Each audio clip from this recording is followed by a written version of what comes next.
শুভ সকাল। আপনি দেখছেন এআই বার্তা। আমি অন্তরা। চলুন দেখে নেওয়া যাক আজকের প্রধান খবরগুলো। শিরোনাম সংবাদ। রাজধানীতে চাঞ্চল্যকর ঘটনা।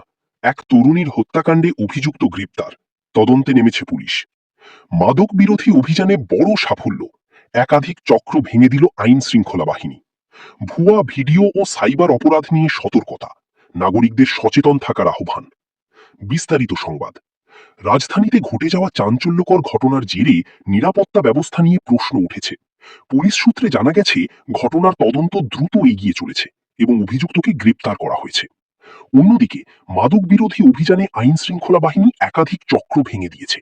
বেশ কয়েকজনকে আটক করা হয়েছে এবং বিপুল পরিমাণ মাদকদ্রব্য উদ্ধার হয়েছে। এদিকে সামাজিক মাধ্যমে ভুয়া ভিডিও ছড়িয়ে পড়ার ঘটনায় প্রশাসন সতর্কতা জারি করেছে। নাগরিকদের যাচাই বাছাই করে তথ্য শেয়ার করার পরামর্শ দেওয়া হয়েছে। আজকের আবহাওয়া মোটামুটি স্বাভাবিক থাকার সম্ভাবনা। দিনের তাপমাত্রা থাকবে স্বাভাবিকের কাছাকাছি। এই পর্যন্তই আজকের সকালবেলার প্রধান সংবাদ। আরো খবরের জন্য আমাদের সাথেই থাকুন। ধন্যবাদ।